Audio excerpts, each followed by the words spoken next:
Masret Nida Dafnoun, nous commençons au milieu de la page. Kol Shechaya B'Maasrot à la Mishnah, les 4, on va dire, dernières lignes, des petites lignes de la page. Matnitin, Kol Shechaya B'Maasrot. Donc à la suite, toujours des mêmes Mishnayot, où nous avons des cas que la Gemara a rapportés.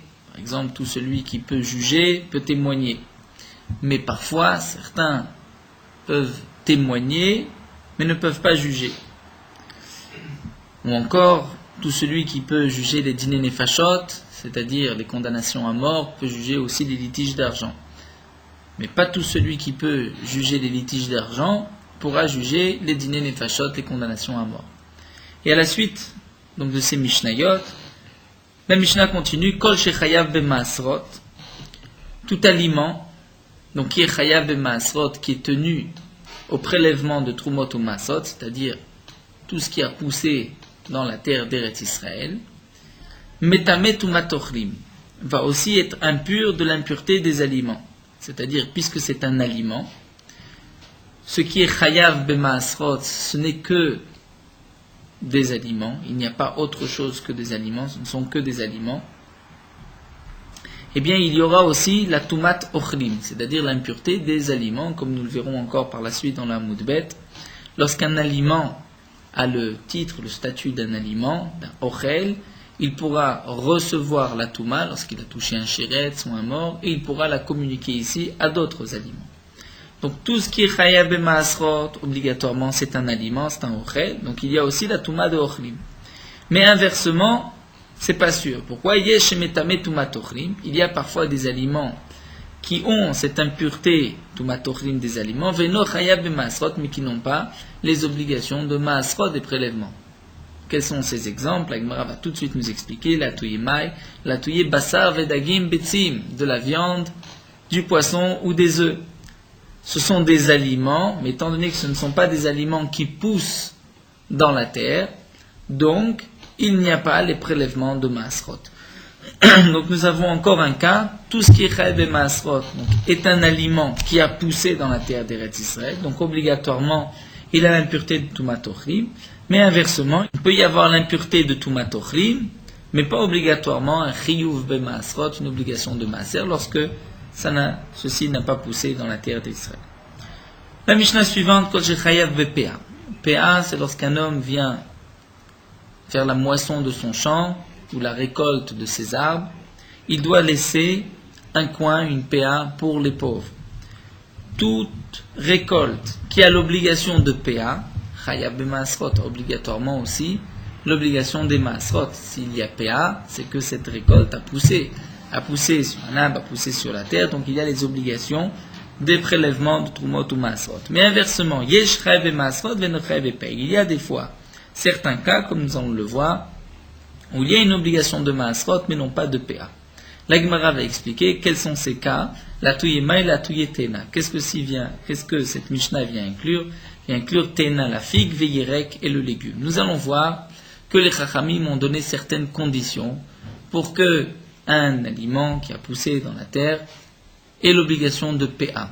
Parmi ces conditions, nous allons exclure donc la figue et le légume. La figue, pourquoi? Étant donné, comme la Gemara nous dira, que le figuier ne donne pas, les fruits ne sont pas tous mûrs au même moment. Donc il y a d'abord quelques fruits qui sont mûrs, le lendemain encore d'autres, et donc c'est pour cela qu'il n'y a pas d'obligation de PA sur le figuier. De même pour le légume, pourquoi? Puisque le légume, ce n'est pas une récolte qu'on peut conserver. Et comme l'expliquera par la suite Tosfot, étant donné que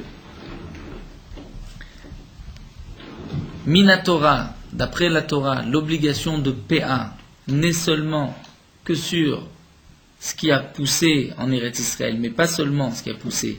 C'est, comme le rapporte Tosfot, Dagan, Tirosh, Veyitzar. Dagan, c'est-à-dire le blé, les céréales. Tirosh, le vin, Veyitzar et l'olive. Donc il n'y a que ces cas-là qui sont Minatora. Le reste, c'est seulement Miderabanan. C'est une obligation Miderabanan de laisser la PA sur, par exemple, d'autres fruits à part la vigne et l'olivier. Puisque c'est une obligation des Rabbanan, les Chachamim n'ont pas voulu obliger de donner la PA dans les figues. Pourquoi? Puisque le pauvre va attendre la PA, puisqu'il attend que le propriétaire du terrain, propriétaire de cet arbre, va récolter ses fruits, mais les fruits ne sont pas encore prêts. Donc il va attendre, et entre-temps, il va perdre une autre récolte, une autre PA qu'il aurait pu récupérer par ailleurs. Donc c'est pour cela que les Chachamim n'ont pas voulu instituer de PA pour l'arbre Téna du figuier. Pour les trogués, a priori, la Gemara ne l'a pas exclu.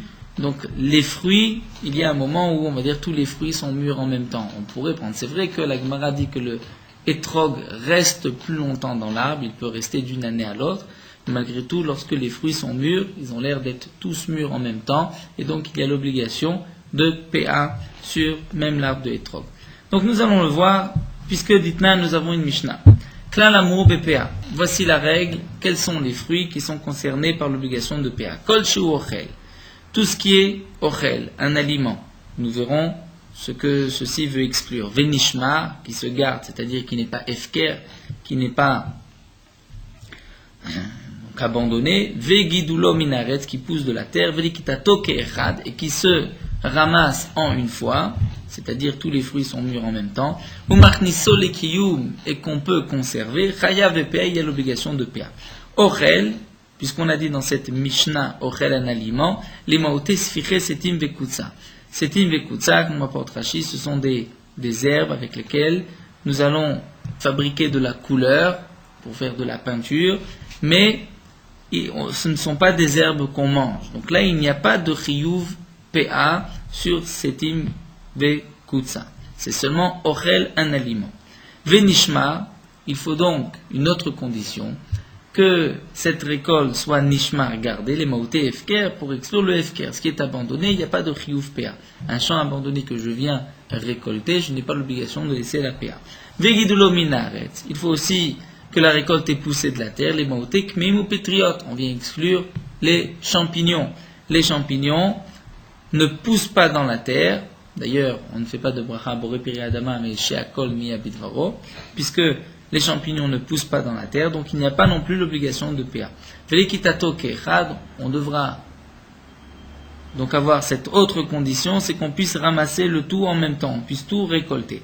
Et là, on va exclure les maoté teena, puisque les figues ne mûrissent pas en même temps. On marnisol et kiyum, et une récolte qu'on peut emmagasiner, qu'on peut conserver, les maoté yirek, on vient exclure le légume. Donc nous voyons que concernant la PA, nous avons des tas de conditions et nous allons exclure Teena, le figuier et le légume. Alors que pour Maaser, Vilou Gabe Maaser, nous avons une Mishnah qui dit Tnan, Kol Shu Ochel Venishma avec de l'ominaret, tout ce qui est Ochel qui se mange, Venishma qui se garde, c'est-à-dire qui est gardé et qui n'est pas efker. Vegidlo minaret, c'est qui pousse de la terre, Aïbe Maasrot, il y a une obligation de Maaser. Mais dans cette Mishnah, nous n'avons pas ces deux conditions. Ce n'est pas marqué qu'il faut que cette récolte puisse donc se ramasser en une fois, ou bien qu'elle puisse se conserver. Ça, ce n'est pas une condition au Maaser. Donc de là, nous voyons que Teena, les figues, ont l'obligation de Maaser, mais il n'y a pas l'obligation de PA. De même pour le légume, il y a une obligation de Maaser, mais il n'y a pas une obligation de PA. Et donc nous avons compris notre Mishnah. Tout ce qui est Chayav BPA est obligatoirement Chayav BMaasrot, mais il y a parfois un cas où cet aliment, cette production est Chayav BMaasrot, la figue et le légume, mais n'a pas l'obligation de PA. La Gemara continue malgré tout et nous dit bien que nous venons de dire que parmi les légumes, il n'y a pas d'obligation de PA.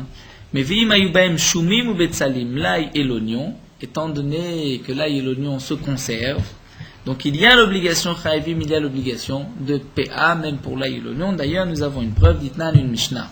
Malbenot Betselim. Malbenot, c'est un carré d'oignon chez Ben Ayerek, qui a été planté entre les rangées de légumes. C'est-à-dire, même si un homme a un champ de légumes, et qu'au milieu, il va faire un carré d'oignons entre deux rangées, ensuite, entre deux autres rangées, il va faire un autre carré d'oignons, pourra-t-il prendre la PA des oignons d'un seul carré pour l'autre aussi, ou bien il devra prendre chaque carré séparément? Il y a une halakha, lorsque j'ai 2 terrains, je dois prendre une PA de chaque terrain. Je ne peux pas laisser la PA d'un terrain pour l'autre. Donc dans les Malbenot Betselim, nous dit la Mishnah, d'après Rabbi Yossé, PA mikol achat ve'echat, étant donné qu'au milieu, il y a un légume qui n'a pas l'obligation de PA, qui sépare les 2 carrés d'oignons, eh bien on devra prendre PA d'un carré et PA de l'autre carré. On ne pourra pas laisser la même PA pour les 2 carrés. Les Chachamim vont dire non, on laissera la PA mais achat d'un carré pour le tout. Donc nous voyons aussi bien d'après les Chachamim que d'après Rabbi Yossé que les oignons ont l'obligation de PA. C'est ce que la Gemara donc a voulu dire, bien que les oignons, l'ail et l'oignon, ce sont des légumes, mais étant donné qu'ils peuvent se conserver, il y a l'obligation de PA comme l'obligation de Maasrot. Là, la Gemara continue avec une nouvelle sugya. Nous allons rentrer dans les dinim de Touma et Tahara, et la raison pour laquelle la Gemara nous rapporte cette halakha, que nous allons voir, c'est puisque plus tard, bien plus tard, la Gemara objectera cette halakha de notre Mishnah que nous avons étudié, Chayav BPA. Donc c'est pour cela que la Gemara va rapporter tout ce daf que nous allons Bezrat Hashem étudier concernant les dinim de Touma et Tahara, bien qu'il n'y a pas de lien direct avec notre Mishnah et avec notre Masechet. Donc nous dit la Gemara, Amar Rabba Bachana Rabbi Yochanan. Rabbi Bachana dit au nom de Rabbi Yochanan, Ulshin. Ulshin, c'est la chicorée, les endives, la chicorée, chez Zaran Mitrila le Behema, qui ont été plantées, semées pour donner à manger aux animaux et non pas à l'homme. Venimla Chalem le Adam. Ensuite, une fois que les endives ont commencé à pousser, le propriétaire a changé d'avis, il décide de le destiner à la consommation de l'homme et non pas de la bête. Nous passons à Amoudbet, Tzrichot Marshava Leksheita Leshu. C'est-à-dire, pour qu'un aliment puisse être concerné par l'impureté de Tumat Ochlin, s'il a été en contact avec une source d'impureté et que lui-même pourra communiquer l'impureté à un autre aliment, il faut que cet aliment, le premier, ait le statut, le titre de Ochel d'aliment. Un aliment qui avait été désigné à la consommation de la bête n'a pas ce statut de Ochel. Il faut un aliment qui a été destiné à la consommation de l'homme. Donc, puisque cette endive, au départ, a été plantée pour la consommation des animaux, non pas de l'homme. Ensuite, lorsque je change, je veux garder ces endives pour la consommation de l'homme. C'est vrai qu'il y a une marshava, une pensée de le consommer, donc de lui donner le statut de ochel d'aliment.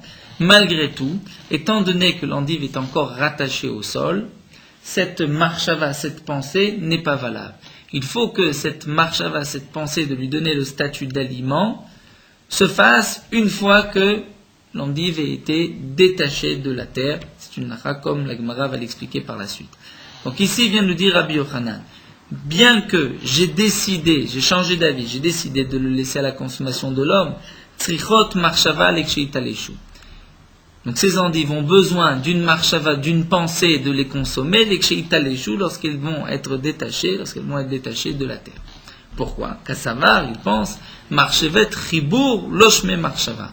Une marshava qui se fait alors que le légume est encore rattaché au sol n'est pas une marshava, je ne peux pas lui donner le statut d'aliment.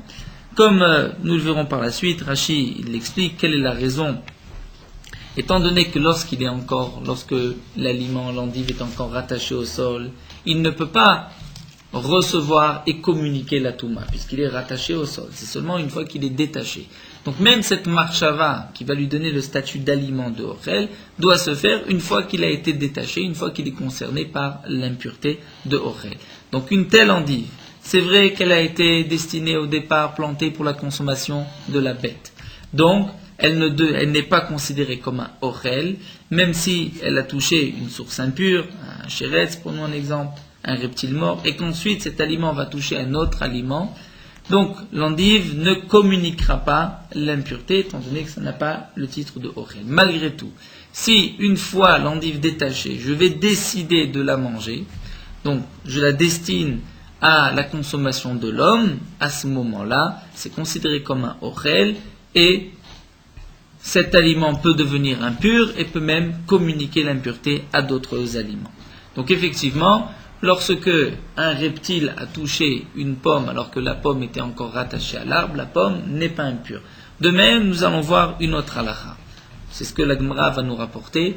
Tout aliment, avant de pouvoir recevoir la touma, donc de devenir impur, doit avoir un ercher touma, c'est-à-dire il doit être en contact, avoir été en contact un instant avec un liquide, un des 7 liquides que la Gemara explique par ailleurs, donc entre autres l'eau. Un des 7 liquides qui a été en contact avec un aliment va rendre cet aliment apte à recevoir la touma. Donc une pomme, même s'il n'y a eu qu'une goutte d'eau qui a touché cette pomme est apte à recevoir la touma. Mais seulement lorsque la pomme a été détachée de l'arbre et que cette goutte d'eau a touché la pomme une fois détachée de l'arbre. Mais si la goutte d'eau a touché la pomme alors qu'elle était encore rattachée à l'arbre, là il n'y a pas eu de hercher, puisque tout fruit reçoit de temps en temps de la pluie. Il n'est pas pour autant mourcha. Il faut donc un autre contact avec un liquide. Et donc la Gemara va même rapporter une preuve à cet enseignement de Rabbi Yochanan. Donc Rabbi Yochanan vient nous dire la chose suivante. Un aliment qui avait été destiné à la consommation de la bête, des animaux, n'est pas considéré comme un ochel. Lorsque je vais lui donner le statut de ochel, je vais penser le manger, il faut que cette marchava se fasse une fois que l'aliment est déjà détaché. Une fois que l'aliment est susceptible de recevoir la touma. Il nous dit Rava Afanana Metanina, nous avons même une Mishnah qui dit la même chose. Puisque dans la Mishnah de Taharot, c'est marqué. Nous avons déjà parlé de la nevela du Oftaor, c'est-à-dire un oiseau Taor pur, mais qui veut dire un oiseau kasher. Un oiseau kasher comme un pigeon, une colombe, ou bien même une poule, un coq, qui sont morts sans avoir donc été égorgés sans shechita. Cette nevela, cette dépouille, cet oiseau est impur, mais son impureté ne peut que rendre impur, on va dire, un autre aliment. Il ne pourra pas rendre impur, cet oiseau ne pourra pas rendre impur l'homme, par le contact, par un toucher, ou si l'homme va le porter, le soulever. Mais il rendra impur l'homme si l'homme va avaler cette nevelat of taor. Donc nevelat of taor est métamé l'homme bébé tablia lorsque l'homme va l'avaler. Et nous avons dit dans Taharot Yud Gimel Dvarim Neemru benevelat of taor. Il y a 13 choses qui ont été dites à propos de la nevela de cet oiseau kasher. Donc de l'oiseau kasher qui est mort. Veze echad mem. Voici un des cas. Tzricha marshava. Il faut pour cet oiseau une marshava, c'est-à-dire une intention de le consommer, de le destiner à la consommation de l'homme.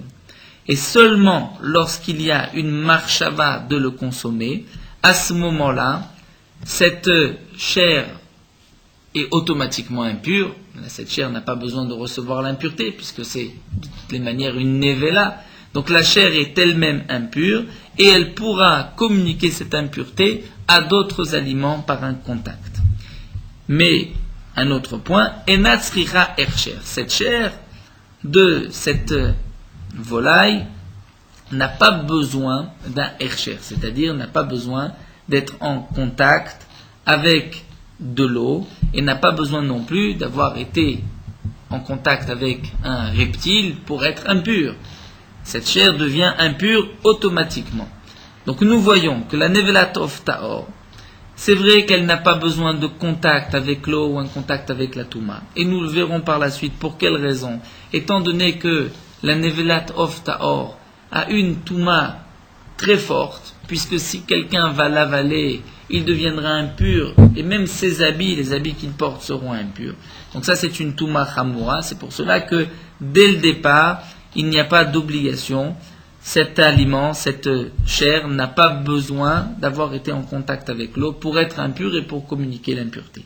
Malgré tout, il faut une marshava, une intention de le consommer, c'est-à-dire de le désigner à la consommation de l'homme pour que cette chair soit considérée comme un ochel, comme un aliment, et puisse être apte donc à rendre impur un autre aliment. Donc, qu'est-ce que je vois de là-bas? Alma, marché vetraim, loshme marshava. Pourquoi ai-je besoin d'une marshava? Allez, toute nevelat of taor. Si j'ai une poule devant moi, lorsqu'elle est vivante, je pense un jour la manger, puisque j'ai la possibilité de faire la shrita. Donc là, on nous dit, si tu n'as pas fait la shrita, elle est morte, tu dois avoir une marshava que tu as l'intention de la manger ou de la destiner à la consommation de l'homme. Elle est nevela, d'accord. Donc on ne pourra pas la manger, je peux la donner à manger à un serviteur, à un non-juif, on peut la donner à un kouti, ou si quelqu'un pensera la manger sans... Voilà, il la destine à la consommation de l'homme. Peu importe quel est cet homme. Ou même s'il veut transgresser, prenons le cas, quelqu'un a transgressé, pense le manger. Donc nous avons besoin d'une marshava. A priori, il y avait déjà, avant la mort de cette volaille, une marshava, je pensais la manger.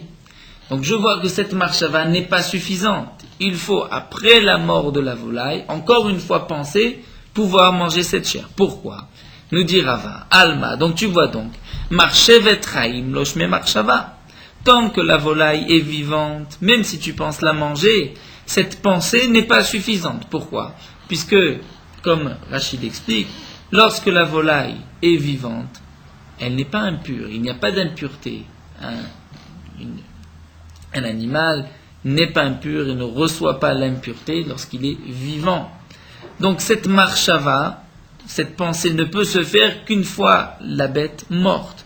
Donc de même, achaname, on va dire la même chose. Concernant ces endives, marchevet ribour loshme marshava, c'est vrai que je dois penser destiner ces endives à la consommation de l'homme, mais je ne peux pas avoir une telle marshava tant que l'endive est encore rattachée au sol, puisqu'il n'y a pas d'impureté lorsque l'endive est rattachée, le légume est rattaché au sol. Donc cette marshava doit se faire seulement une fois qu'elle a été détachée du sol, et ça, je le retrouve exactement dans le Nevelat of Taor, puisque cette pensée doit se faire une fois la bête morte, et ce n'est pas suffisant la marshava que j'ai eue alors que la bête était encore vivante. Donc Rava nous dit, nous avons une preuve. Rab Zera va tout de suite dire, tu n'as aucune preuve. Pourquoi? Ici, il ne s'agit pas d'une volaille que tu avais devant les yeux, et que donc tu pensais un jour manger. Ici, il s'agit il s'agit d'un oiseau qui est tombé de très haut, c'est-à-dire c'était un oiseau sauvage, des lots avec Aman, qui n'était pas devant nous, des chevaléa, pour qu'on ait pu un instant penser le manger avant que cet oiseau soit mort. Donc puisque cet oiseau, il n'y a jamais eu de marshava de penser de le manger, la seule marshava ne peut se faire donc qu'après la mort de cette bête. C'est pour cela qu'il faut une tzricha marshava. Amarle, Abaye va répondre, il va lui dire, mais tarnegolet shebe yavne ma'ikalimma. Qu'est-ce que tu diras concernant la poule de Yavne, que nous verrons par la suite? La Gemara rapportera quel est le cas de la poule de Yavne, que les Chachamim ont rapporté une preuve de cette poule de Yavne. Et une poule, nous explique Rashi, c'est sûr que ce n'est pas une volaille sauvage, au contraire, elle est domestique, donc je l'avais devant les yeux, et malgré tout, nous verrons que pour une telle poule, il faut avoir une marshava de la manger une fois morte. Donc, dit Abaye, c'est vrai qu'encore cette Mishnah de Nevelat of Taor, tu peux expliquer que c'est un oiseau qui n'était pas devant nous. Mais plus tard, nous verrons le cas de Tarnegolet chez Beyavne. Et là, tu ne peux pas dire qu'elle n'était pas devant toi. Et malgré tout, nous voyons que bien qu'elle était devant toi, tu pensais la manger, tu dois avoir une nouvelle marshava. Une fois que cette poule est morte, tu dois penser la destiner à la consommation de l'homme pour que cette poule donc puisse communiquer l'impureté. Amarle, Rab Zera lui a répondu non. Là-bas, il s'agit de Tarnegol Bara Ave. Il s'agit d'un coq sauvage. Un coq sauvage, nous allons voir tout de suite, n'est pas une Behema Kshera. Elle n'est pas propre à la consommation, elle n'est pas cachère, et donc, je n'ai pas pensé, donc ni la manger, et de plus, elle n'était pas devant moi. Elle était bara, elle était sauvage. Donc, puisqu'elle n'était pas devant moi, c'est pour cela que j'ai eu besoin d'une marshava de la manger après pour qu'elle puisse communiquer l'impureté. Alors, lorsque Rab Zera a répondu ainsi, Riko Alea, tout le monde s'est moqué de lui. Pourquoi? Ils ont dit ainsi, Tarnegol bara of tameu. Le tarnégol, c'est-à-dire le coq sauvage, est une volaille impure, donc non cachère. Et oftame mikametama, un oftame, une volaille impure, n'a pas d'impureté bebet tablia lorsqu'on va l'avaler. Et alors, dans la tarnégolette chez Beyavne, que nous verrons par la suite, on parle aussi concernant cette tarnégolette que si quelqu'un va la consommer, va consommer donc ce coq d'après Rabzera, il deviendra impur de l'impureté, donc bébé tablia lorsqu'il va l'avaler. Donc, nous dit, c'est-à-dire les chachamim qui étaient là-bas se sont moqués de Rabzera, lui ont dit, il est impossible d'expliquer que tarnégolet chez Beyavne, il s'agit d'un coq sauvage. Pourquoi? Puisque si c'est un coq sauvage, il n'y a pas d'impureté bébé tablia lorsque tu vas l'avaler. Amale ou Abaye, mais Abaye a dit au sage qui était avec lui, Gavra Rabba Amar Milta, un grand homme comme Rabzera qui a dit, qui a donné une réponse, ne vous moquez pas de lui. Le Tarkuléa, certainement qu'il a voulu dire quelque chose que vous n'avez pas compris. En vérité, qu'est-ce qu'a voulu dire Rabzera? Betarnegolet chez Marda. Il ne s'agit pas d'une autre espèce, c'est-à-dire d'un coq sauvage qui n'est pas cachère. Ce qu'a voulu dire Rabzera, c'était une poule chez Marda qui s'est rebellée contre son propriétaire, qui s'est enfui et qui a donc eu, on va dire, des poussins ailleurs. Ces poussins sont cachères, mais ont grandi à l'extérieur, sont sauvages. Ils se sont présentés à Yavne, et donc personne n'a jamais eu l'intention de les manger. Et une fois morts, donc pour que cette chair soit considérée comme un aliment et que la chair puisse communiquer l'impureté à d'autres aliments, il fallait donc une marshava, une pensée de le désigner à la consommation de l'homme. Alors que veut dire bara? Deivrae mimara, qui a été donc Ibrahe, qui s'est sauvé mimara de son propriétaire. Rav Papa va donner une autre explication, non pas comme Rav Zera, mais va dire Tarnegolta de Agma ave. Il s'agissait d'une poule de Agma de l'étang, une poule d'eau, et donc elle était sauvage, elle n'était pas devant nous, malgré tout elle est cachère. Rav Papa l'état, mais Dama Rav Papa a dit Tarnegol de Agma assour, donc le coq de l'étang est assour, mais Tarnegolta de Agma charrier. Mais la poule d'eau, la poule du Agam charrier est permise. Les simaner, nous avons même un siman pour ne pas se tromper, Ammoni velo Ammonite. Un homme de la tribu, de la descendance de Ammon, donc le Ammoni est interdit.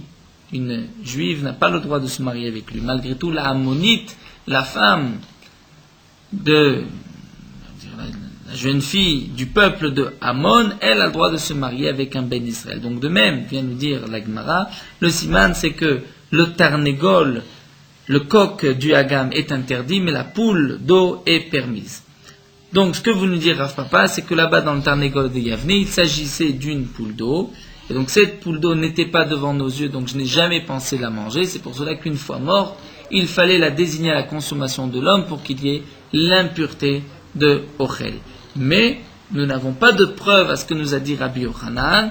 Peut-être que s'il y avait eu une marshava avant la mort de la poule, peut-être que cette marshava était suffisante même après. Et on termine juste concernant cette tarnette de Agma, Darish Merima, Tarnegolta d'Agma, cette poule d'eau assirée est interdite. Pourquoi Chazur, Rabanan, Chramim m'ont vu un jour, de Darsa ve'achla, qu'elle a, nous explique Rashi, elle s'est aidée de ses pattes, de ses pieds pour manger, c'est-à-dire elle a retenu ses aliments au moment où elle mangeait pour ne pas que elle arrache le tout, que tout l'aliment vienne dans sa bouche. Et ça, ce n'est pas l'habitude des bêtes, des volailles cachères.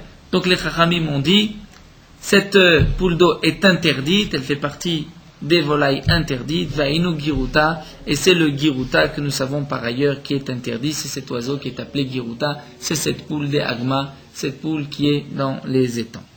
Donc pour l'instant, nous avons vu le din de Rabbi Yochanan, que la Gemara a essayé de prouver, mais que la Gemara n'a pas réussi à prouver. En tout cas, Rabbi Yochanan nous dit simplement, lorsque un homme a donc décidé de planter une salade, une endive pour sa bête, et qu'ensuite il change d'avis, pour que l'endive ait le statut de ochel d'aliment, il faut qu'il pense, une fois l'endive détachée du sol, qu'il veut la désigner à la consommation de l'homme, et à ce moment-là, si l'endive a été en contact avec un chéret, est impur, et même cet endive pourra communiquer l'impureté à d'autres aliments.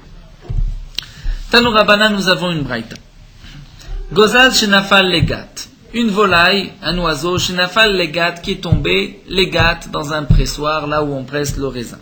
Vechashav alav le'aloto, et le propriétaire de la gâte a décidé, a pensé enlever cet oiseau. Donc cet oiseau est mort, nous explique Rashi, dans le gâte, dans le pressoir, et lui a pensé le prendre, l'écouter et le donner à manger à un non-juif. Tamé, à ce moment-là, cet oiseau deviendra impur. C'est-à-dire impur, il pourra même communiquer l'impureté à un autre aliment, étant donné qu'il a pensé le désigner à la consommation de l'homme. Les kelev, s'il décide de sortir cet oiseau et le donner à son chien, donc l'oiseau a été destiné à la consommation de la bête, taor, la chair de cet oiseau reste pure et ne pourra pas communiquer l'impureté de tumat ochlim, l'impureté des aliments à d'autres aliments. Rabbi Yochanan ben Nouri va dire, af le kelev tamé, même si j'ai décidé de prendre cet oiseau pour le donner à mon chien, malgré tout, cet oiseau, cette chair est impure de la tumat ochlim, et elle pourra communiquer l'impureté à d'autres aliments. Et la Gemara va expliquer, Rabbi Yochanan ben Nouri, c'est même un kalvachomer. C'est-à-dire, non pas que Rabbi Yochanan ben Nouri considère que lorsque je le désigne à mon chien, c'est comme si je l'ai désigné à un homme, mais que Rabbi Yochanan pense qu'on n'a pas besoin même de le désigner à un homme. Pourquoi, dit Rabbi Yochanan ben Nouri? C'est une raison, une logique de la plus forte raison. Pourquoi? Si déjà un oiseau, donc c'était un oiseau kasher, qui est metametuma chamura, si je mange cet oiseau, j'avale cet oiseau, je vais être impur et mes habits seront impurs. Donc c'est une impureté d'un haut niveau, d'un degré très fort. Et là, chez l'obemarshava, sans aucune pensée, je n'ai même pas besoin de penser que cet oiseau est désigné à la consommation de l'homme, ça c'est une halakha. Nous savons que si je prends cet oiseau et que je l'avale, je suis impur et mes habits sont impurs. Donc si déjà cet oiseau peut donner cette impureté, cette grave impureté, lorsque tu vas l'avaler chez l'obemarshava sans aucune pensée, donc n'est-ce pas que l'oitame tumakalash l'obemarshava, n'est-ce pas qu'il pourra communiquer l'impureté toute simple d'une communication, donc d'un aliment à l'autre, d'un contact à l'autre, même sans aucune marshava, ça c'est un degré beaucoup plus faible de tum'a, d'impureté, et donc je n'ai pas besoin de le désigner comme étant un ochel, un aliment, donc même si je le désigne, je le prends, je le garde, le destine à mon chien, eh bien cet oiseau est impur, donc il est lui-même impur puisque c'est une nevela, même si cet aliment, cette chair n'a pas touché un reptile, mais c'est la chair, n'oublions pas, d'un oiseau qui est mort. Donc l'oiseau qui est mort, cet ochel est impur, il est impur et il pourra communiquer l'impureté à d'autres aliments. Bien sûr, il ne pourra pas communiquer l'impureté à l'homme, puisque l'homme n'est impur non pas par le contact d'un oiseau kasher mort, ni si je l'ai levé, mais seulement si je l'ai avalé. Ça c'est une loi, une halakha dans les dinim de Nevelat Ofta. Or, malgré tout, un autre aliment pourra être impur s'il a touché cet oiseau mort. Donc là, Rabbi Yochanan vient nous dire, étant donné que j'ai un kalvachomer, puisque cette volaille, si je la mange, je deviens impur, mes habits sont impurs, même si je n'ai pas eu l'intention de la destiner à la consommation de l'homme. Alors bien sûr, on va poser la question, mais lorsque j'ai décidé de la manger, je la destine à la consommation de l'homme. Rashi répond, dans le cas où je ne savais pas ce que je mangeais, je ne savais même pas que j'étais en train de manger cette chair, je me suis trompé, je pensais manger autre chose. Donc là, je n'avais pas l'intention de la destiner à la consommation de l'homme, et malgré tout, je suis impur. Donc à plus forte raison qu'il y aura l'impureté d'une simple impureté de contact ou makala. Amroulo, les Khamim lui ont répondu, lui ont dit, lo, tu ne peux pas apprendre l'un de l'autre. Pourquoi? Parce que la Tumah Hamura, ena yoredet lekar. Elle ne, si on va traduire, elle ne descend pas à cela. Qu'est-ce que ceci signifie? Nous le verrons par la suite. La Gemara expliquera, c'est-à-dire, elle n'a pas besoin, comme la Gemara dirait, elle n'a pas besoin de Hersher, mais on laissera l'explication pour la suite de la Gemara. En tout cas, les Khamim m'ont répondu, tu ne peux pas apprendre l'un de l'autre. Pourquoi? Tumah Hamura, c'est un cas particulier, et na yoredet lekar, alors que Tumah Kala yoredet lekar. Nous expliquerons par la suite. Donc nous avons ici une marloquette entre Rabbi Yochanan ben Nouri et les Chachamim, est-ce que lorsque cet oiseau est mort et que je n'ai pas eu l'intention de le désigner, de le destiner à la consommation de l'homme, est-ce que cet oiseau peut être impur de la Tumat Ochrim et communiquer l'impureté? Amar Lahem, Rabbi Yochanan ben Nuri leur a répondu au Chachamim. Tarnegolet Shebe Yavne, voici donc la Tarnegolet Shebe Yavne. Il y a eu le cas d'une poule à Yavne, Tochia, qui nous prouvera, puisqu'il y aurait d'être l'écart. Il y a donc cette impureté, ce Hercher que nous verrons par la suite. Et malgré tout, Tamoua Shelo Bemarshava, les Chachamim ont dit, elle est impure, même sans aucune intention de la consommer. Amroulo, les Chamim ont répondu, Misham Raya, de là-bas tu apportes une preuve. Au contraire, Koutim Ayusham, il y avait des non-juifs là-bas, des Koutim, Vechashvu Alea, donc de ce peuple de Koutim qui sont considérés comme des non-juifs, Vechashvu Alea l'Achila. Et ils avaient décidé de la consommer. Et donc, puisqu'ils avaient consommé de manger, puisqu'ils avaient décidé de consommer cette tarnégolette, cette poule, donc effectivement, il y a eu une marshava. Donc tu ne peux pas apporter de preuve de la poule de Yavne. Donc l'Agmara va juste poser une question, Bema Eskinan, de quel oiseau il s'agit? De cet oiseau qui est tombé dans le Gat. Ilima Bekrachim, si c'est un oiseau qui est tombé dans les grandes villes, la Malé Marshava, pourquoi ai-je besoin d'une marshava? D'une pensée? Maintenant, nous avons une Mishnah. Nevela Bema Teora Bechol Makom. La Nevela, donc la dépouille d'une bête morte, d'une vache, d'un veau, d'une brebis, dans n'importe quel endroit, ou bien Nevelat of Taor, Ve'achelev, la Nevela d'un oiseau mort, Kacher, Ve'achelev, ou d'une graisse, Bekrachim, dans les grandes villes, En Tzrichim lo Marshava velo Hersher. On n'a pas besoin ni de Marshava, ni de pensée pour la désigner comme étant un aliment, velo Hersher, et non plus, on n'a pas besoin de Hersher, de contact avec l'eau, comme l'explique Rashi, étant donné que dans les villes il y a beaucoup de monde et que on mange tout, donc toute nevela, tout oiseau est destiné à la consommation de l'homme. Donc nous dit la Gemara, cet oiseau qui est tombé dans le Gat, si c'est un oiseau et qu'on est dans une ville, Bekrachim, on voit qu'on n'a besoin d'aucune marshava. Donc quelle est la marloquette entre les Chachamim et Rabbi Yochanan ben Nuri? Pourquoi les Chachamim vont dire, si tu l'as destiné à ton chien, c'est ta hôte, destiné au kouti, c'est ta mé. Dans tous les cas, c'est ta mé. Et la Bekfarim. Donc tu vas dire qu'il s'agit d'un petit village où là on ne mange pas tout, donc là il faut une marshava. Si c'est ainsi, demande à Gmami, quel est mandema marshava? Est-ce que on pourrait dire qu'il y a un mandema qui pense qu'on n'a pas besoin de marshava? Est-ce que Rabbi Yochanan pourrait être rolek là-dessus? Pourtant, Ve'atnan, nous avons une Mishnah, Nevelat be'mat mea bechol makom, la Nevelat, donc la dépouille d'une bête non cachère, dans n'importe quel endroit, fait Nevelat of taor bekfarim, la dépouille d'un oiseau cachère dans les petits villages, Tzrichia marshava, pour que cette chair soit considérée comme un ochel, comme un aliment, et donc qu'il y ait l'impureté de Tumat Ochrim, il faut qu'il y ait une marshava, mais il n'y a pas besoin de Hersher. Donc Hersher de contact avec l'eau, étant donné qu'il y a l'impureté de Betablia, c'est la Touma Chamura que nous verrons par la suite. Donc la Gemara nous dit, comment peux-tu comprendre à ce moment-là Rabbi Yochanan? Donc en deux mots, la Gemara pose une question. Nous avons un cas, une marloquette entre Rabbi Yochanan ben Nuri et les Chachamim. Lorsqu'un oiseau est tombé dans un pressoir, est-ce qu'il faut une marshava pour, c'est-à-dire une pensée de le destiner à la consommation de l'homme ou pas? De quel cas il s'agit? Si on est dans une grande ville, on n'a pas besoin de marshava. Dans un petit village, tout le monde est d'accord qu'on a besoin d'une marshava. Donc comment Rabbi Yochanan peut être en marloquette? Amar Rab Zeira Rab Chanina, Leolam Bikra. En vérité, on parle dans une grande ville. Donc c'est vrai que normalement on n'a pas besoin de marshava, mais étant donné qu'il est tombé dans le pressoir avec du vin, Gito Maasto Vaso Kekfa. Donc le gat, c'est-à-dire le pressoir, là, a rendu dégoûtant cette répugnant cette viande, et donc à ce moment-là, si on veut lui donner le statut d'un aliment, il faut une nouvelle marshava comme dans le village. Donc ce que la Gemara nous rapporte ici, un oiseau qui est mort, qui est tombé mort dans un pressoir, si je décide de le prendre, de le destiner à la consommation d'un homme, donc même un kouti, cet aliment, cet oiseau devient impur et communiquera l'impureté de Tumat Ochrim. Si je la désigne à ma bête, à mon chien, cet aliment restera, cet oiseau restera pur et ne pourra pas communiquer l'impureté. Rabbi Yochanan ben Nuri nous dit, même si tu l'as désigné à ton chien, c'est impur, puisque Rabbi Yochanan ben Nuri a fait un Kal Vachomer. La Gemara va expliquer le Kal Vachomer. Rabbi Yochanan ben Nuri. Kalvachomer,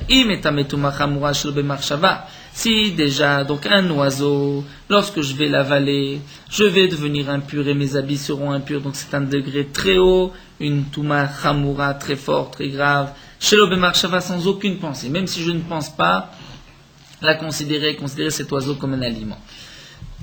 Donc tu vois que tu n'as pas besoin de marshava, n'est-ce pas que l'otetame touma kala shelo bemarshava, n'est-ce pas que pour une impureté kala, simple, c'est-à-dire d'un contact, un aliment avec un autre, n'est-ce pas à plus forte raison que cette volaille pourra rendre impur l'autre aliment même sans aucune marshava. Donc même si j'ai décidé de le donner à manger à mon chien, pardon, cette nevela devrait pouvoir communiquer l'impureté à un autre aliment. Amroulo et Chachamim m'ont répondu lo.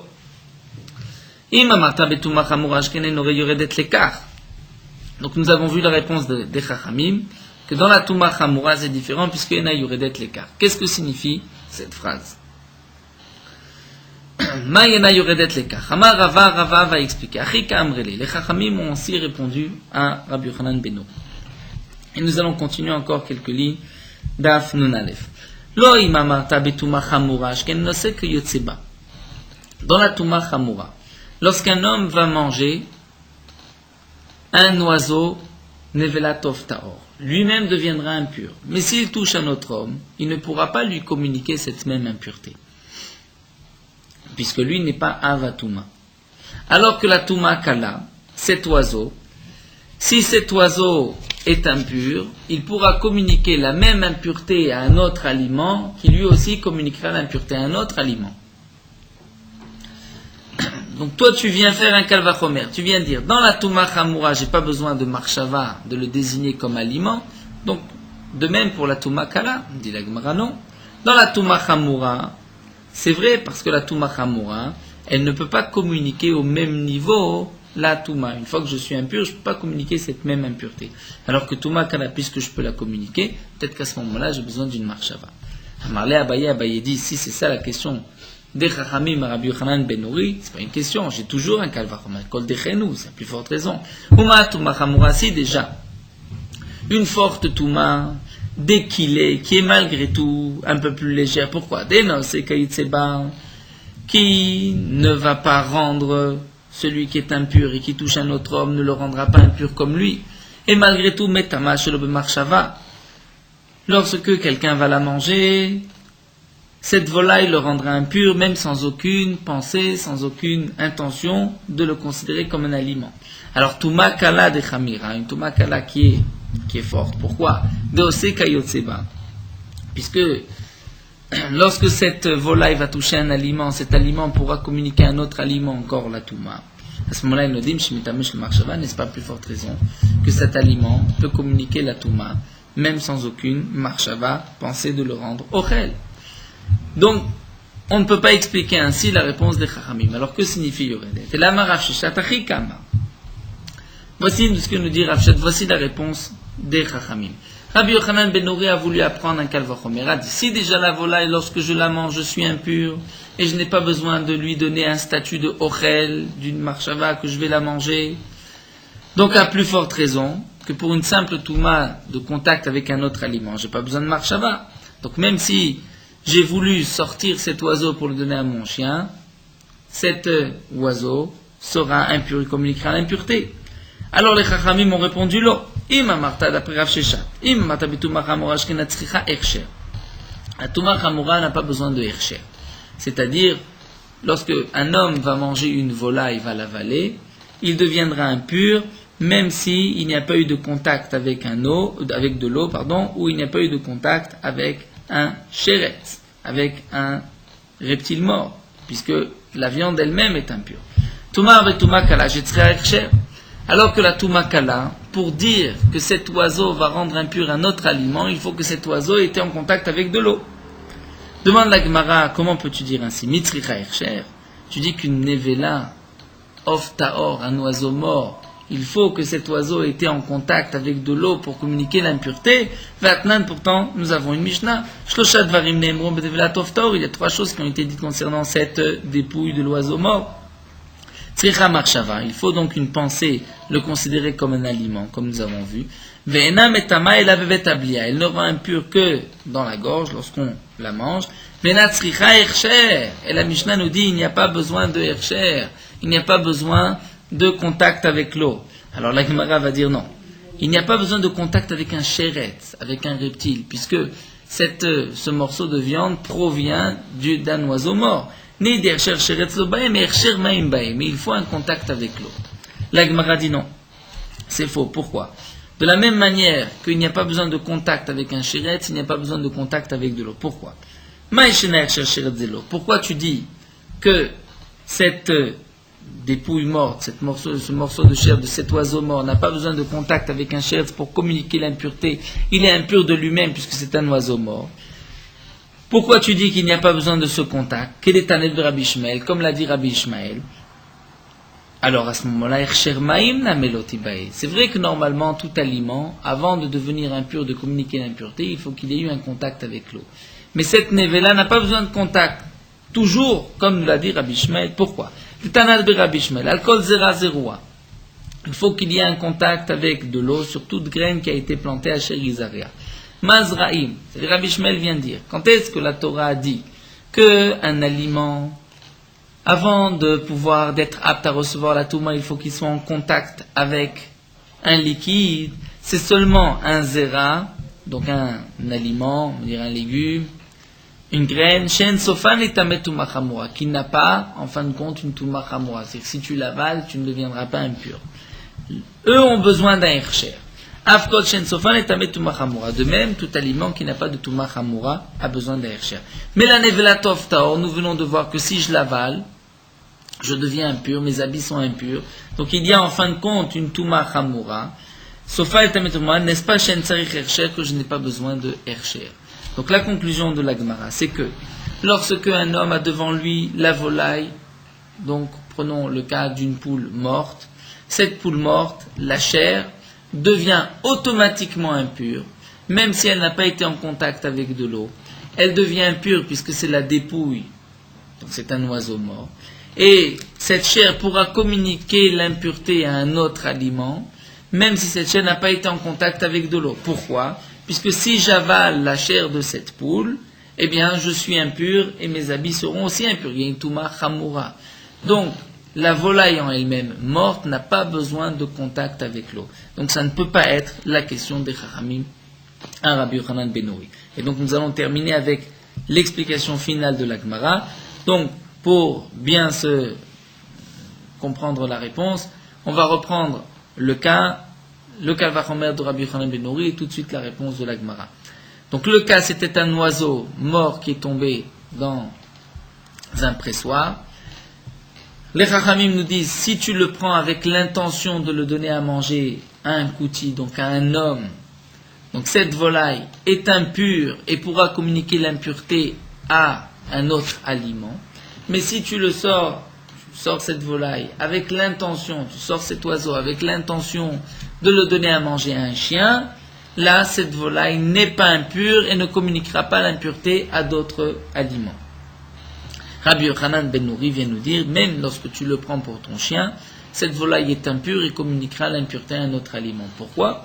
Nous dit Rabbi Yochanan, puisque cette volaille peut rendre impur, si tu l'avales, rendre impur l'homme et ses habits, sans aucune marshava, sans aucune intention, tu n'as même pas besoin de le destiner à la consommation de l'homme, puisque tu l'as avalé, même sans savoir ce que tu manges, tu deviens impur. Donc à plus forte raison pour une simple touma de contact avec un autre aliment qu'on n'a pas besoin de le désigner à la consommation de l'homme. Et les Chachamim vont répondre, vont dire non. Tu ne peux pas apporter de preuve de là-bas. Pourquoi? Puisque la touma chamura y aurait d'être l'écart. C'est-à-dire, et là nous continuons et terminons, et là marava vitema rav papa. Shum tuma chamura ba'olam. Shum tuma kala ba'olam. C'est-à-dire, nous explique Rava, au nom de Rav Papa, les Chachamim ont répondu Shum tuma chamura ba'olam. C'est-à-dire, c'est vrai que dans la tuma chamura, il n'y a qu'un seul cas, c'est l'oiseau que tu vas avaler. À ce moment-là, lorsque tu l'avales, tu deviens impur. et tes habits sont impurs. Et là, c'est vrai que tu n'as pas besoin de Hersher, puisque c'est le seul cas dans la Torah, et ce seul cas nous dit que tu n'as pas besoin de Hersher. Alors que Shum Tuma Kala Baolam, tout aliment, pour que cet aliment soit apte à être impur et puisse communiquer l'impureté à un autre aliment, a toujours besoin d'un Hersher, d'un contact avec un Keli et avec un liquide, et a besoin aussi d'une marshava, d'une pensée, de le considérer comme étant un aliment.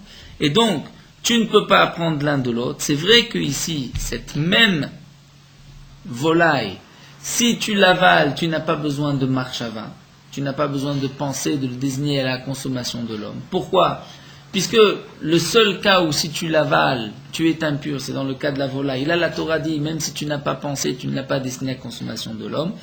Alors que par rapport à l'impureté du contact avec un autre aliment, étant donné qu'en général, dans toute la Torah, chaque fois qu'on voit qu'un aliment peut rendre impur un autre aliment, il faut que cet aliment ait été d'abord en contact avec de l'eau ou avec un reptile, et donc là, et aussi avec un reptile, et il faut aussi une marshava, le considérer comme un aliment. Donc là aussi, cette même volaille, si tu veux que cette volaille soit impure et qu'elle puisse communiquer l'impureté à un autre aliment, il faut une marshava, la pensée, de la destiner à la consommation de l'homme. Et donc là, on va s'arrêter. C'est la réponse des Chachamim. Les Chachamim vont dire, nous avons besoin de cette marshava, de la désigner à la consommation de l'homme.